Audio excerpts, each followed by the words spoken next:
So, I want you to imagine something for a second. Imagine knowing that just a single piece of paper, like sitting inside your desk drawer, could actually get you and your wife shot in the back of the head. Wow.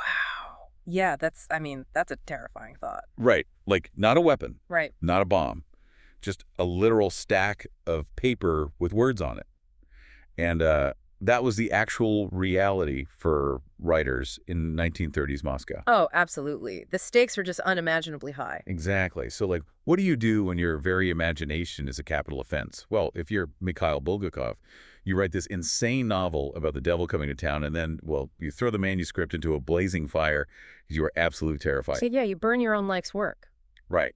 But then somehow that exact same story survives to change the world. Which, it completely defies every law of physics, really, and every law of totalitarian control, for that matter. Because you'd think fire is the end, right? Exactly. We naturally expect destruction to be final. I mean, a state apparatus crushes a dissident, a fire burns a book, and that's just the end of the story.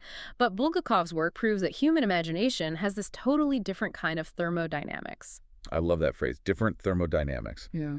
And that is exactly our mission for today's deep dive.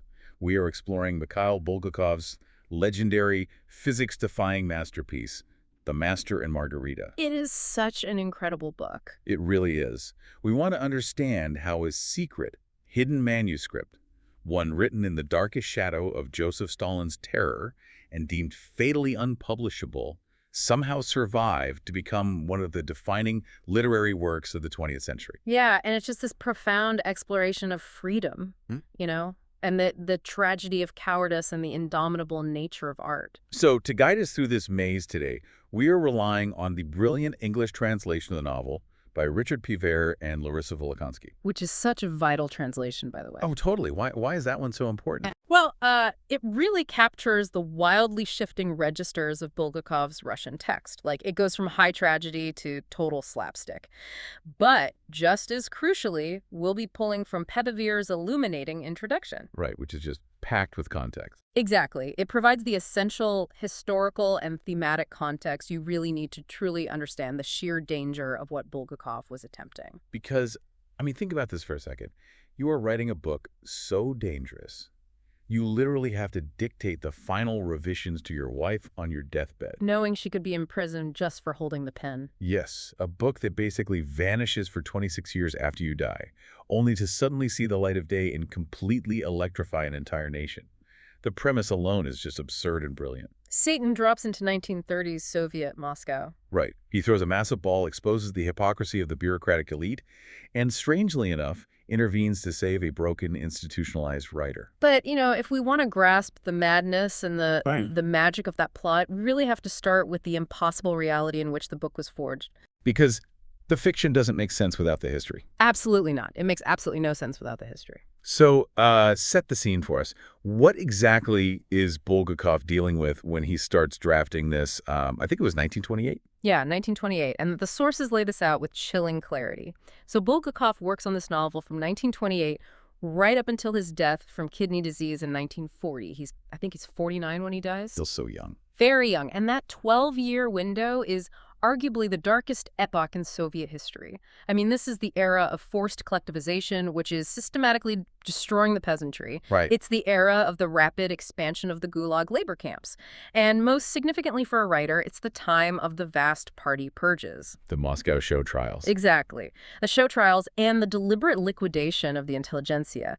The state is entirely re-engineering reality, and anyone who doesn't fit the new blueprint they're erased. The Great Terror. And it wasn't just physical erasure, right? Like, it was a complete monopoly on truth. The state literally mandated how you were allowed to express yourself. Oh, totally. The official state-mandated aesthetic was called socialist realism, but calling it realism is a huge misnomer. What was it then? It was essentially utopian propaganda. Writers were required to produce these wooden, didactic stories showing the inevitable, glorious triumph of the proletariat. Art was literally just another cog in the machine of the state. So no room for creativity. None. If you wrote anything ambiguous, anything spiritual, or anything remotely critical, you weren't just a bad writer, you were an enemy of the people. And Bulgakov was already on thin ice, wasn't he? Oh, very thin ice. Yeah, because he hadn't been arrested. But by 1930, he was completely blacklisted, like he couldn't publish a single word. His plays, which had been wildly popular, were pulled from the stage. It was suffocating. Exactly. And this leads to one of the most astonishing moments in his life. He actually writes a letter to the Soviet government. Which is a desperate, incredibly dangerous move. I mean, he writes this letter essentially begging to be allowed to emigrate. Wow. He states very cleanly that he cannot breathe as a writer in the Soviet Union. He is asking the very apparatus that is executing his peers for a ticket out. Which takes guts. And the response he gets is just, it's mind-bending. The phone rings, and it's Stalin. Yeah. Joseph Stalin personally calls Bulgakov. It's hard to even fathom. Right. And Stalin doesn't kill him. He gives him a minor, low-level job at a theater to keep him from starving, but maintains the absolute ban on his original work. It's like keeping a brilliant bird in a tiny dark cage, just to prove you can. The psychological warfare of that is staggering. It really is. Stalin liked to play these cat-and-mouse games with certain intellectuals, so Bulgakov survives, but he is fundamentally erased from public life. And the fear is so pervasive, the atmosphere is so toxic, that in the spring of 1930, at the height of the press attacks against him, Bulgakov breaks. He takes the early drafts of the Master and Margarita, this novel about the devil, and he throws them into his stove. He burned his own manuscript. He destroys it to survive. But he can't let it go, can he? No, he really can't. He starts rewriting it from memory. He works on it in secret for another decade. And here is where the timeline skips forward, creating what Pivir's introduction calls a cosmic error. Yes, I love that term. Bulgakov dies in 1940. But 26 years later, in 1966, right in the middle of the grim, stagnant era of Leonid Brezhnev, an abridged version of the novel suddenly appears in a cautious monthly magazine called Moskva. And the effect was it was an instant seismic cultural event. All 150,000 copies of the magazine sold out within hours. Hours? That's insane. People were organizing secret group readings. They were quoting the dialogue to each other on the streets of Moscow. It wasn't just a popular book. It was an explosion. But wait, why? I really want to dig into this.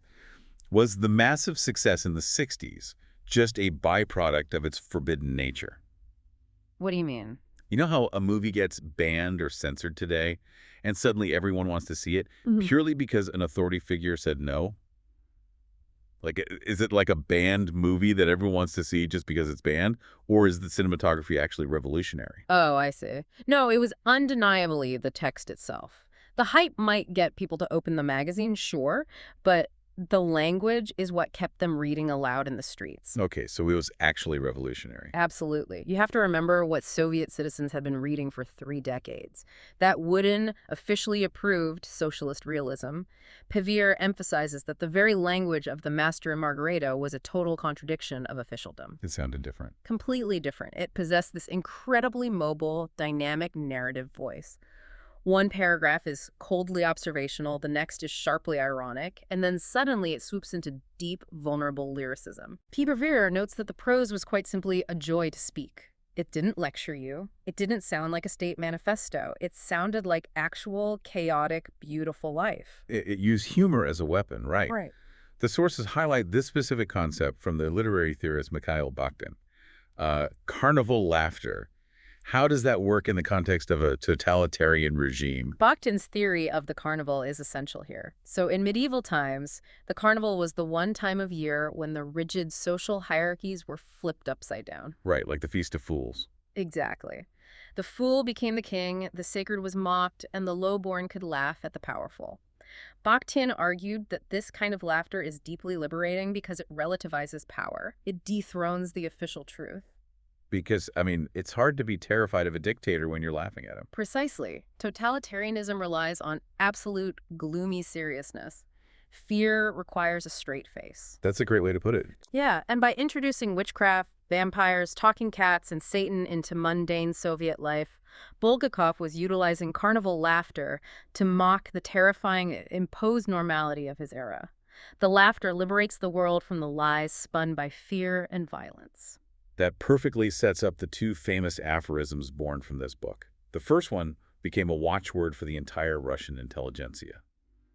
Manuscripts don't burn. Such a powerful line. It really is. It's this beautiful, defiant idea that imagination and truth will always outlast the fires of oppression. But the second phrase, which Schaffer argues is actually the more penetrating one, is a lot heavier. Cowardice is the most terrible of vices. Yes. That second phrase touched the raw nerve of generations of Russians who had to survive the terror. Because it's so confronting, right? Exactly. Because the question Bulgakov is forcing his readers to confront is deeply uncomfortable. How often do you compromise your own truths out of fear? How many times do you look the other way or nod along with a lie at a meeting just to keep your job or keep your family safe? Yeah, and Bulgakov knew that cowardice wasn't just a moral failing. In a totalitarian state, it was a survival requirement. The tragedy is what that survival does to the human soul. But Bulgakov doesn't write a dry, somber essay about cowardice and state terror. That will be playing by their rule. No, he definitely doesn't. Instead, he drops the ultimate agent of chaos directly into a mundane Moscow park. Which brings us to one of the greatest opening scenes in literature. Okay, so picture this sweltering May evening at Patriarch's Ponds in Moscow. We meet two characters sitting on a bench. The first is Mikhail Bulgakov, a plump, highly respectable editor of a major literary journal and the chairman of a major literary association. He is the ultimate gatekeeper of state-approved culture. Yes. And the second is his young protege, a poet who goes by the incredibly subtle Soviet pen name Ivan Homeless. Homeless, yeah. Very subtle. They're drinking warm apricot soda that bizarrely smells like a barbershop, and Berlioz is giving Ivan a lecture. And the content of this lecture is deeply grounded in the historical reality of the 1930s. So, Ivan has written a poem about Jesus Christ. It's an anti-religious poem, which is what the state wants, but Berlioz is unhappy with it. Why? If it's anti-religious, shouldn't he be thrilled? You'd think so, but no. Because Ivan depicted Jesus as a real historical person, even if he painted him in a negative light. Ah. And Berlioz says, no, you can't just say he was a bad guy. You have to assert that he literally never existed. Right. Berlioz uses all his considerable erudition to systematically dismantle the idea of Jesus. He cites ancient figures like Philo of Alexandria, the Egyptian god Osiris, and the Aztec god Huitzilopochtli. He's just throwing everything at the wall. He really is. He is building a massive intellectual argument to prove that Jesus is nothing more than a myth invented by the ruling classes to control the proletariat. Which is important to clarify. Bulgakov wasn't just making this up to be edgy. This was the literal Soviet anti-religious propaganda of the era. It was state policy. Yeah, the state-funded magazines entirely dedicated to militant atheism. They actively demolished churches. Bulgakov is just holding up a mirror to the mundane, state-sponsored reality of his time. But by doing so, he raises a fascinating philosophical question. What happens when a society built on absolute state-mandated materialistic certainty is suddenly confronted by something entirely outside its paradigm? Enter Professor Wooland, literally the devil. The devil himself. Right in the middle of Berlioz's arrogant lecture, a bizarre foreigner approaches them. And his physical description alone signals that the rules of reality are about to break. Oh, his look is iconic. He's tall, wearing an expensive gray suit, a gray beret cocked over one ear, carrying a walking stick with a poodle's head handle. But his face, well, one eye's black and the other eye's green. He has platinum crowns on the left side of his mouth and gold on the right. He is the physical embodiment of asymmetry. He is the uncanny walking among the mundane. And he politely inserts himself into their conversation, acting incredibly surprised and just absolutely delighted to have traveled all the way to Moscow to meet actual, genuine atheists. And he immediately starts messing with them. Oh, right away. Owen starts talking about the traditional proofs of God's existence. He casually mentions that the philosopher Immanuel Kant destroyed the traditional 5 proofs, only to invent a 6th one himself. And Ivan Homeless, reacting exactly like a brainwashed, aggressive young Soviet citizen, says they ought to take Kant and throw him in the Solovki labor camp for 3 years to teach him a lesson. Which is, wow. Yeah, this is such a dark, brilliant moment. Solovki wasn't just any camp. It was a former Orthodox monastery on an island in the White Sea that had been turned into one of the first and most brutal forced labor camps of the Gulag system. Just a horrific place. Exactly. So Ivan's casual suggestion to send an 18th century Enlightenment philosopher to a 20th century death camp perfectly encapsulates the sheer casual brutality of the new Soviet mindset. And Wolin's reaction. He gleefully agrees. He's thrilled. He says that's exactly where Kant belongs. Yeah. But he notes, with deep regret, that he actually told Kant that very thing when they were having breakfast together. And sadly, Kant has been dead for over 100 years and can't be sent to the Gulag. Naturally, Berlioz and Ivan assume they're dealing with a madman or a foreign spy. Of course. But Wallen decides to prove his supernatural authority. He asks Berlioz what he plans to do that evening. Berlioz, confident in his own schedule, says he's going to a meeting. Wallen shakes his head and firmly says, "No, you aren't." He predicts Berlioz's death with terrifying specificity. Wallen says Berlioz won't make it to the meeting because a woman named Anushka has already bought sunflower oil, and not only bought it, but spilled it by a turnstile. And because that spilled oil. Berlioz's head is going to be cut off by a young Russian Komsomol girl. We really need to unpack the cultural weight of that prediction. Let's do it. So the Komsomol was the all-union Leninist Young Communist League. They were the zealous, ideologically pure youth wing of the party. The future. Exactly. So Woland isn't just predicting a random accident. He's predicting that the new radical Soviet generation is going to violently sever the head of the old established intellectual guard. Oh, wow. I didn't even think of it that way. Berlioz brushes it off as absolute drivel, of course. But minutes later, it happens. It happens exactly as he said. Berlioz walks to the tram crossing. He steps on the cobblestones where Anushka spilled the sunflower oil.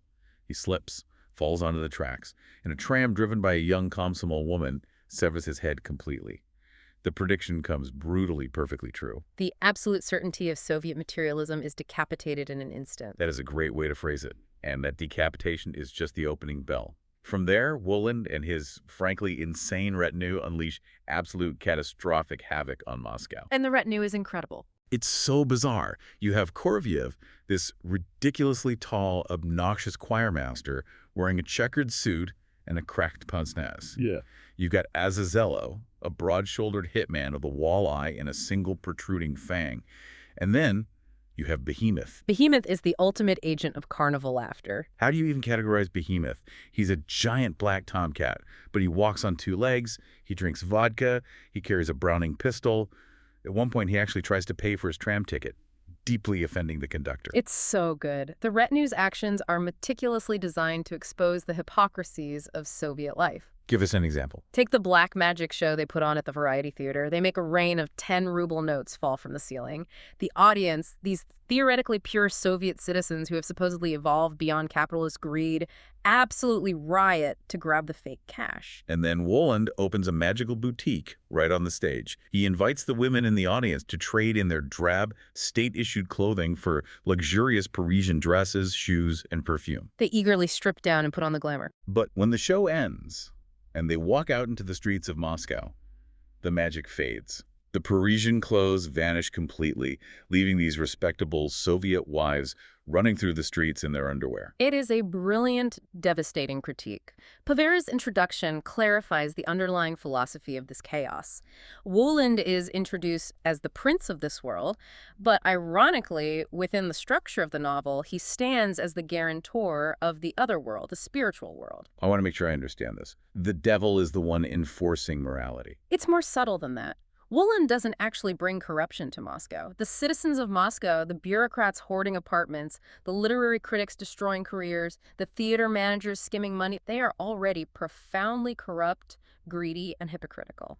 Yeah. Woland simply holds up a mirror. It makes me think of an analogy like Woland is essentially a rogue, supernatural white hat hacker who infiltrates a highly secure but deeply corrupted operating system. Oh, I like that. He doesn't write the malware himself. He just runs a massive stress test that exposes the existing vulnerabilities, and the system completely destroys itself trying to process him. That is a perfect analogy. The Soviet system claims to be perfect and rational. Woland introduces an irrational element, and the system's reaction proves its underlying rot. When their materialistic worldview is confronted with the supernatural, they can't handle it. Right. Woland explains his impartial role later in the novel when he shows Margarita a magical living globe. He points to a war zone on the globe where a child is killed, and he mentions the demon Abaddon, whose work is impeccable. Margarita asks whose side Abaddon is on. Woland replies that Abaddon is completely impartial. He sympathizes equally with both sides. Meaning the devil doesn't cause the war, he just oversees the carnage humanity chooses to inflict on itself. Precisely. The devil simply reveals humanity to itself. He administers a very dark justice by letting humans suffer the natural, absurd consequences of their own deeply flawed nature. So while Woland is busy running this stress test on Moscow's elite, we have to look at what happens to Ivan Homeless. Ivan witnessed Berlioz's death. He tried to chase Woland and the giant cat through the streets, entirely unsuccessfully. Running around with a candle and a paper icon, yeah. Exactly. He ends up bursting into a restaurant, raving about a foreign professor who killed his friend. Naturally, the authorities assume he has lost his mind, and Ivan is committed to a psychiatric clinic. Which is another profoundly real Soviet detail, the punitive use of psychiatry. If you insisted on a reality that the state didn't agree with, you weren't just a criminal, you were clinically insane. But it is here, in the quiet clinical isolation of this asylum, that the tone of the novel shifts entirely. We step out of the carnival and into the tragedy. It's here that we discover the source of the novel's title. Yes, in the asylum, Ivan is visited by patient number 118, a man who sneaks into Ivan's room via the balcony. This man has been broken so thoroughly that he has renounced his own name. He refuses to be called a writer, right? Exactly. He refuses to be called a writer, a title that has been polluted by the state hacks like Berlioz. He only refers to himself as a master. The master sits down and shares his backstory with Ivan, and it is a stark contrast to the clownish chaos happening out in the city. Master used to be a historian working in a museum. He lived a quiet, unnoticed life. But one day, he randomly wins 100,000 rubles in a state lottery bond. We need to pause and recognize what 100,000 rubles meant in 1930s Moscow. Yeah, put that in perspective for us. Private property had essentially been abolished. Everyone was crammed into communal housing. To suddenly possess that kind of wealth was unimaginable. It provided the one thing the Soviet state feared most, absolute independence. So what does he do with this independence? He quits his job. He rents a tiny, secret basement apartment near the Arbat. He fills it with books. He creates this hidden sanctuary completely sealed off from the noise and terror of the state. And he dedicates his life to writing a novel. He engages in what the Soviets called inner emigration. He physically stays in Moscow, but mentally he leaves the country. And while he is in the state of deep creative focus, he meets the love of his life. Margarita. Their meeting is one of the most famous passages in Russian literature. They meet on a crowded street in Moscow. She is carrying these striking, alarming yellow flowers. It's so cinematic. The master says that love leaped out at them like a murderer in an alley, striking them both at once. It's love at first sight, absolute, total, and completely life-altering. She starts visiting him in his basement sanctuary. She acts as his muse, his editor, his protector. She is the one who names him the master. And the novel he is pouring his soul into, it's a historical novel about Pontius Pilate and Yeshua HaNosri, which is the Hebrew name for Jesus. This is where Bulgakov does something incredible. He weaves a novel within the novel. Interspersed throughout the chaos of 1930s Moscow, we get these incredibly vivid, historically dense chapters of the master's book. It's structurally brilliant. And the focus isn't on miracles or theology. It focuses entirely on a political and psychological conversation between Pilate, the Roman governor, and Yeshua, the accused prisoner. The dynamic is fascinating. Pilate is interrogating this wandering, beaten philosopher who has been accused of inciting the people to destroy the temple, but Yeshua is disarmingly compelling. He cures Pilate's terrible, blinding migraine just by speaking to him. Right. Yeshua speaks with this radical, unbreakable innocence, claiming that all human beings are fundamentally good. Pilate, who is a cynical, battle-hardened politician, finds himself drawn to this man. He actually wants to save him. He genuinely tries to find a loophole to let him go. Yeah. But then Yeshua admits to saying something unforgivable. Yeshua says that all earthly power, including the power of the Caesars, is a violence against the people, and that a time will come when there is no power of the Caesars, only the kingdom of truth. And when Pilate hears that, the trap snaps shut. Because Pilate knows that if he pardons a man who spoke against the absolute power of the emperor, someone will inform on him. Pilate experiences a moment of sheer physiological terror. The hallucination. Yes. In his mind, he hallucinates the toothless, aged, terrifying head of the Emperor Tiberius Caesar floating before him. And the parallel there is unmissable. Tiberius Caesar was a paranoid, reclusive tyrant famous for instituting sweeping treason trials where anyone could be executed on a whisper of disloyalty. He's the ancient Roman equivalent of Joseph Stalin. Exactly. Pilate realizes that his own life, his own career, his own comfort are dependent on his loyalty to a tyrant. And out of that sheer terror, out of cowardice, Pilate condemns an innocent man to be crucified. He knows Yeshua is innocent, but he kills him anyway to save himself. Pilate fails to go over to the truth. And for that single monumental act of cowardice, he is condemned to 2,000 years of tormented insomnia. He sits on a stone platform in the moonlight with his faithful dog, waiting and yearning to just finish the conversation he broke off with Yeshua. But the tragedy of cowardice doesn't end in ancient Jerusalem. It echoes right back into the master's life. The master finishes his brilliant novel, he takes it to the publishers, expecting it to be recognized. But instead, he steps into a nightmare. He exposes his inner sanctuary to the state apparatus. And the state responds with sheer brutality. The official literary critics, specifically a man named Latunsky, write these devastating, highly coordinated articles denouncing the master. They call him a militant old believer. They drag his name through the mud. It's an orchestrated cancellation, but with literal life-or-death stakes. The psychological pressure of this organized hatred breaks the master. He realizes the state is coming for him. And in a moment of absolute despair and paralyzing fear, mirroring Pilate's fear of Tiberius, the master takes his the manuscript, and throws it into the stove. He burns it. He burns it. And then, feeling completely hollowed out, he abandons Margarita and commits himself to the insane asylum to hide. He chooses the safety of the madhouse over the terror of the real world. Now, our sources bring up a really deep philosophical point here, utilizing the translator's notes. Piazer connects the master's failure to the philosophers Søren Kierkegaard. Right. Specifically, Kierkegaard's distinction between the aesthetic and the ethical. How does that help us understand the master? It's a crucial lens. Kierkegaard argued that there are different stages of human existence. The aesthetic life is concerned with art, beauty, genius, and personal passion. The ethical life is concerned with moral duty, courage, and doing the right thing, even when it costs you. Okay, I see. Bulgakov was painfully weighing these questions in his own life. By creating the master, Bulgakov is warning us not to confuse the aesthetic with the ethical. Meaning, just because someone writes a masterpiece doesn't mean they are a saint. Exactly. We shouldn't equate artistic mastery with ethical courage. The master is an absolute aesthetic genius. He wrote a profound truth. But he is not a Christ figure. He is not a heroic martyr. When the state applied pressure, the master, just like Pilate, succumbed to fear. He broke. He abandoned his art and his love to save his own skin. I have to challenge this, though. Think about this from the perspective of someone reading a novel. We are trained to root for the protagonist.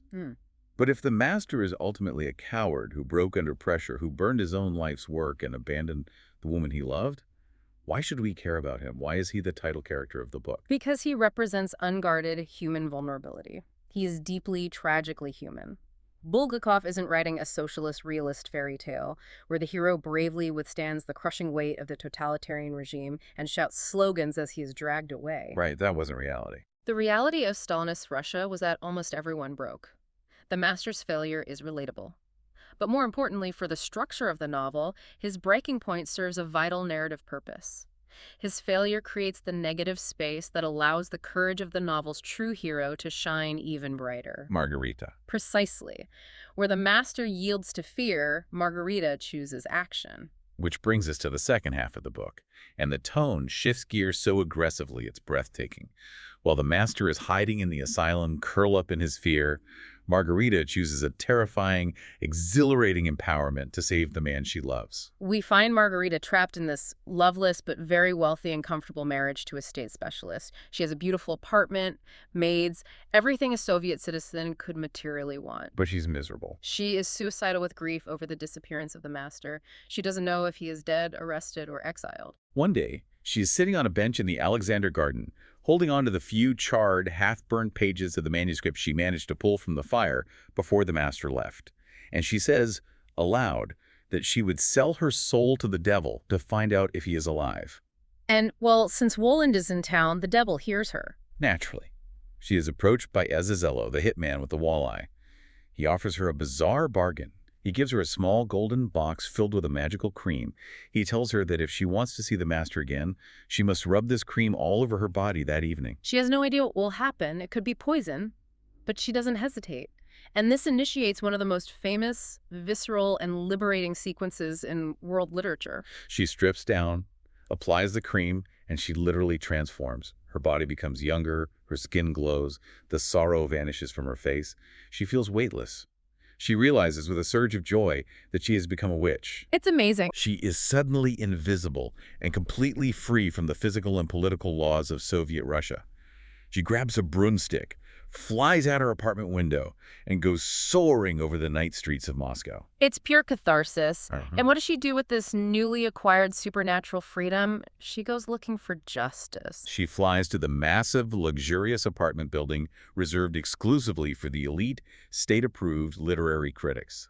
She finds the apartment of Latunsky, the specific critic who orchestrated the destruction of the master. He's not home, though. Latunsky isn't home, but Margarita takes a hammer to his apartment. She smashes the window, she floods the place with the faucet, she takes the hammer to his grand piano.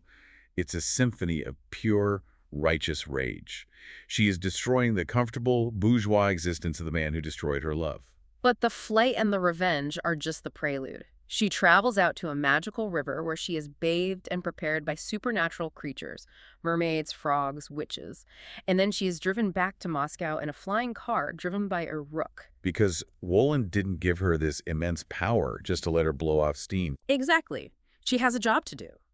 To earn the master's return, she must serve as the hostess for Satan's spring ball of the full moon. And this ball takes place in apartment number 50.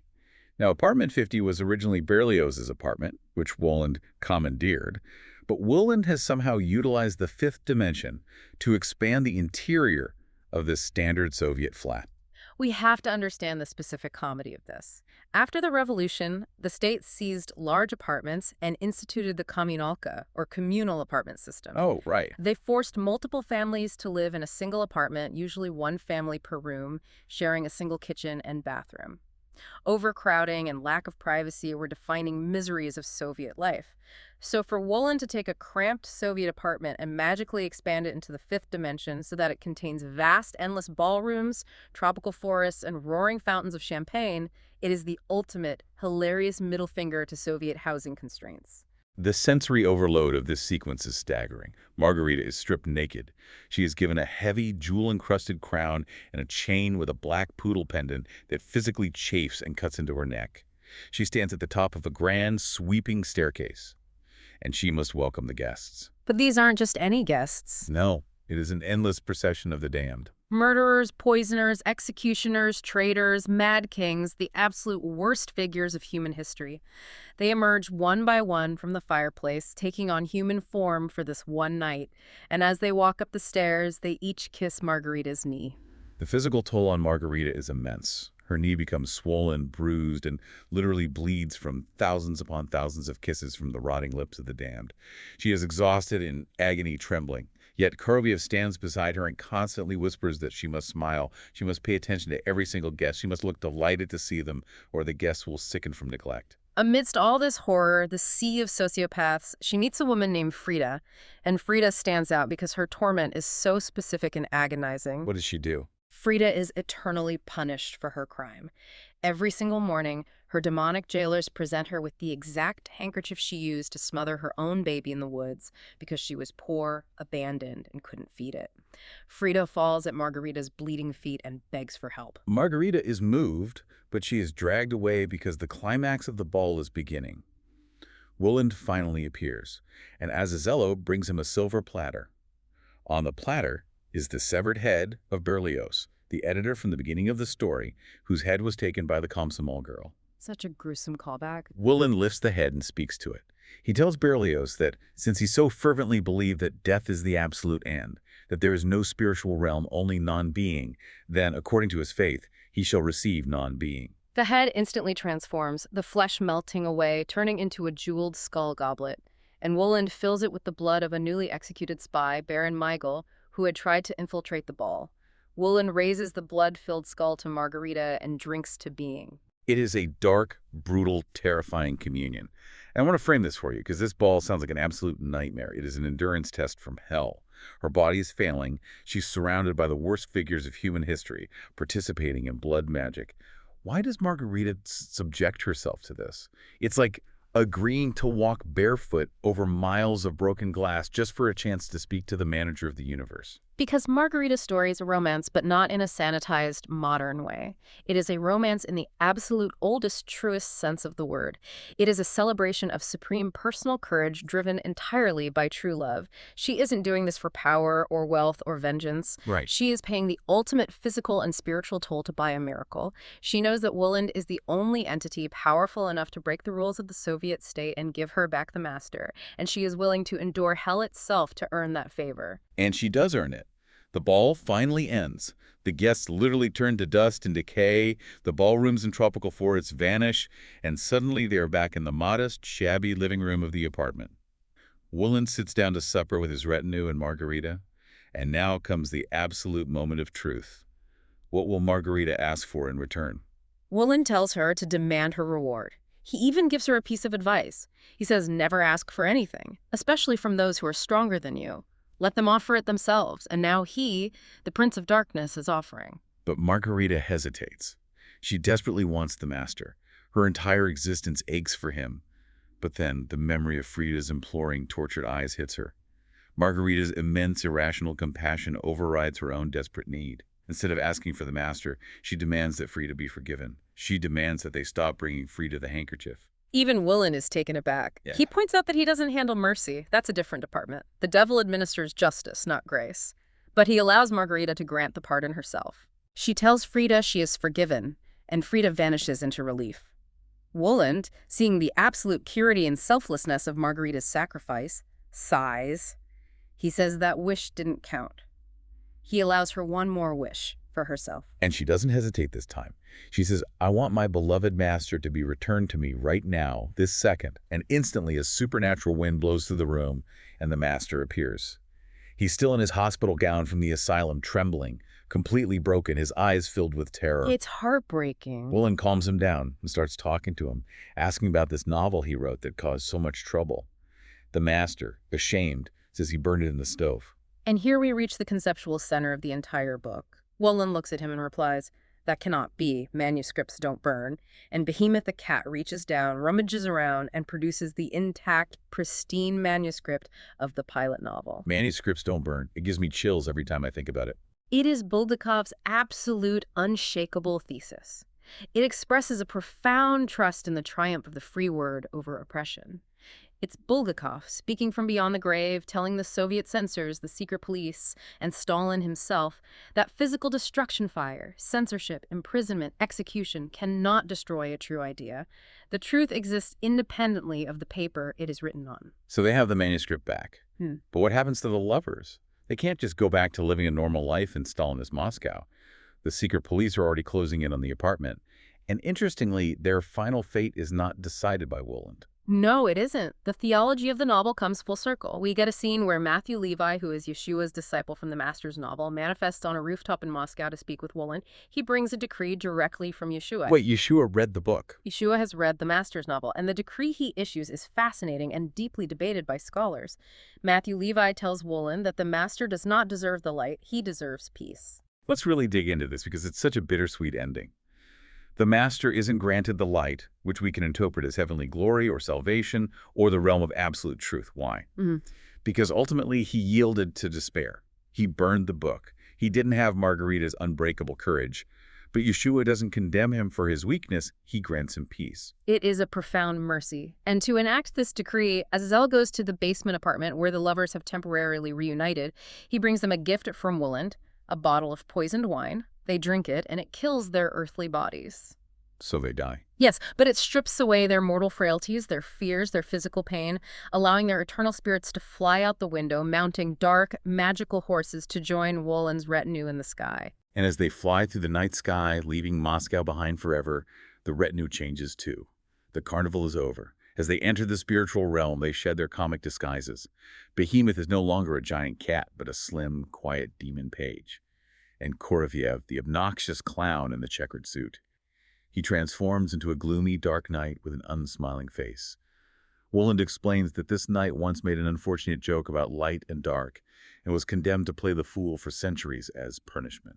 It is a haunting image of true, eternal identities being restored once the illusions of the material world are left behind. But before they go to their final home, there's one last piece of unfinished business. Woolen leads the Master and Margarita to a desolate, rocky mountaintop, and there sits Pontius Pilate. He has been sitting there in the moonlight with his dog for 2,000 years, endlessly muttering, tortured by his own cowardice, waiting to finish the conversation with Yeshua. Woolen turns to the Master and tells him that he is the only one who can end his character's torment. He tells the Master to finish his novel with one phrase. The Master cups his hands around his mouth and shouts across the void, "You're free! He's waiting for you." The rocks crumble. A path of pure moonlight opens up in the sky, and Pilate, weeping with joy, runs up the path with his dog to finally finish his conversation with Yeshua. The Master's word frees the Roman governor. And then Woolen leads the Master and Margarita away to their eternal home. It's described not as heaven, but as a quiet refuge. A house with a Venetian window, blooming cherry trees where they can listen to Schubert's music, and the Master can write with a goose quill by candlelight. It is a sanctuary, a place where the Master's anxious, needled memory, all the trauma of the interrogations in the asylum can finally fade into quiet. I want you to consider this for a moment. What does it actually mean to desire peace over light? We live in a world that is constantly demanding heroic perfection. A world that demands we always fight, always win, always stand firmly in the blinding light of righteousness. But is it acceptable to simply want a quiet refuge? Is it okay to just want a small, safe place with the person you love, free from the crushing, historical weight of the world? I think Bulgakov, looking back at a lifetime of fear and exhaustion, is saying yes. Yes, it is enough. It's a deeply humane, forgiving conclusion. Bulgakov isn't demanding martyrdom from his readers. He understands human frailty intimately. He knows that not everyone can be a hero, but everyone deserves peace. Let's step back and summarize this incredible journey. We've explored the Master and Margarita, a secret text written in the face of absolute death that uses the devil and his chaotic retinue to mercilessly expose the hollow, terrifying absurdities of a totalitarian regime. But beneath that brilliant, biting satire, it tells a deeply moving story of human frailty in the Master, ultimate supernatural courage in Margarita, and the enduring magical power of art to survive the flames. It's a novel that proves its own thesis simply by the fact that we are sitting here talking about it today. The fire didn't win. Exactly. Which leaves me with one final thought to mull over. Bulgakov famously wrote that manuscripts don't burn, meaning that physical destruction cannot erase a powerful idea. But think about today's world of digital information. We don't really throw books into stoves anymore. We delete them. We scrub them from servers. We algorithmically bury them on page 50 of a search result. Or we just drown them in a sea of endless, optimized, meaningless noise. If Woolen came to our world today, would he find that our manuscripts are safer because they are decentralized in the cloud? Or would he just laugh because we've built a reality where we don't even need fire to make the truth disappear? That is a terrifying and profoundly relevant question. The mechanics of erasure have changed, but the threat to the truth hasn't. It makes you wonder what the modern equivalent of tossing a manuscript in the stove really is, and how often we do it without even realizing. Thank you so much for joining us on this deep dive. Keep questioning the reality around you, stay curious, and whatever you do, never let your own manuscripts burn.